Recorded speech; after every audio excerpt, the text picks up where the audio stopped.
روشنی میں 48واں دن 18 صفر المظفر۔ نمبر 1، اسلامی تاریخ۔ حضرت الیاس علیہ السلام۔ حضرت الیاس علیہ السلام اردن کے ایک علاقے جلعاد میں پیدا ہوئے۔ قرآن پاک میں آپ کا نام الیاس اور الیاسین دونوں طرح سے ذکر کیا گیا ہے۔ اللہ تعالیٰ نے آپ کو اہل شام کی اصلاح کے لیے نبی بنا کر بھیجا تھا۔ آپ کی دعوت کا علاقہ شام کا مشہور شہر بعلبک تھا، جو دمشق سے تقریباً 2 کلومیٹر کی دوری پر واقع ہے۔ اس شہر میں بال نام کا سونے کا ایک بہت بڑا بت تھا، وہ لوگ اسے اپنا خدا سمجھتے تھے۔ حضرت الیاس علیہ السلام نے انہیں ایک اللہ تعالیٰ کی عبادت کی طرف بلایا اور ان کے بادشاہ کو دعوت دی۔ ان لوگوں نے آپ کی دعوت کو قبول نہ کیا اور آپ کے قتل کے در پہ ہو گئے۔ آپ وہاں سے چلے گئے اور جب بادشاہ مر گیا تو آپ واپس آئے اور نئے بادشاہ کو دعوت دی تو اس نے اور اس کی پوری قوم نے ایمان قبول کر لیا۔ نمبر 2، حضور صلی اللہ علیہ وسلم کا معجزہ، درخت کا سایہ کرنا۔ ایک مرتبہ رسول اللہ صلی اللہ علیہ وسلم سفر میں ایک جگہ سوئے ہوئے تھے کہ ایک درخت آپ صلی اللہ علیہ وسلم پر سایہ کرنے کے لیے پاس آ گیا اور رسول اللہ صلی اللہ علیہ وسلم پر سایہ کر کے واپس اپنی جگہ چلا گیا۔ جب رسول اللہ صلی اللہ علیہ وسلم نیند سے اٹھے تو آپ کے سامنے سارا واقعہ بیان کیا گیا، تو آپ نے فرمایا اس درخت نے اللہ تعالیٰ سے اجازت مانگی تھی کہ مجھ کو آ کر سلام کرے تو اس کو اجازت دے دی۔ نمبر 3، ایک فرض کے بارے میں، قرض ادا کرنا۔ رسول اللہ صلی اللہ علیہ وسلم نے فرمایا، قرض کی ادائیگی پر قدرت رکھنے کے باوجود ٹال مٹول کرنا ظلم ہے۔ خلاصہ، اگر کسی نے قرض لے رکھا ہے اور اس کے پاس قرض ادا کرنے کے لیے مال ہے تو پھر قرض ادا کرنا ضروری ہے، ٹال مٹول کرنا جائز نہیں ہے۔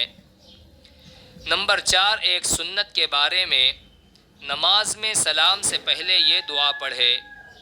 حضرت ابو بکر رضی اللہ عنہ نے حضور صلی اللہ علیہ وسلم سے کہا کہ مجھے ایسی دعا سکھا دیجئے جس کو میں اپنی نماز میں پڑھ لیا کروں۔ آپ صلی اللہ علیہ وسلم نے فرمایا کہ یہ دعا پڑھ لیا کرو، اللہم انی ظلمت نفسی ظلما کثیرا ولا یغفر الذنوب الا انت فاغفر لی مغفرة من عندک وارحمنی انک انت الغفور الرحیم۔ ترجمہ، اے اللہ، میں نے اپنی جان پر بہت ظلم کیا ہے اور تیرے سوا کوئی گناہوں کو بخشنے والا نہیں، تو اپنی خاص بخشش سے مجھ کو بخش دے اور مجھ پر رحم فرما، تو بہت بخشنے والا بڑا مہربان ہے۔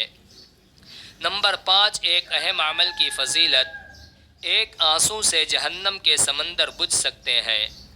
رسول اللہ صلی اللہ علیہ وسلم کے پاس حضرت جبرائیل علیہ السلام تشریف لائے جبکہ آپ کے پاس ایک شخص بیٹھا رو رہا تھا۔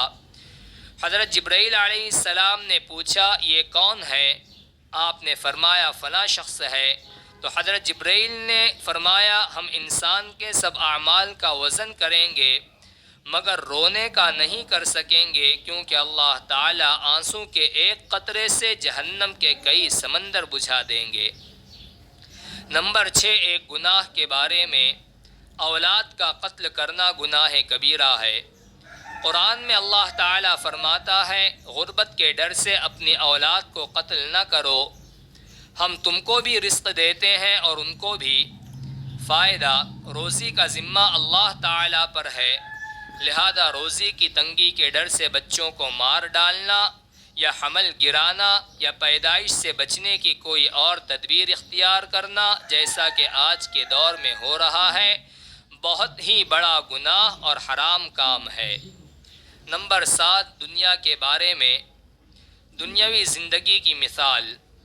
قرآن میں اللہ تعالیٰ فرماتا ہے، دنیا کی زندگی کی مثال ایسی ہے جیسا کہ ہم نے آسمان سے پانی برسایا ہو، پھر اس کی وجہ سے زمین کے پیڑ پودے پیدا ہو کر خوب گنجان ہو گئے ہوں، پھر یہ کسی حادثے کا شکار ہو کر ریزہ ریزہ ہو جائیں کہ اس کو ہوا اڑائے پھرتی ہو۔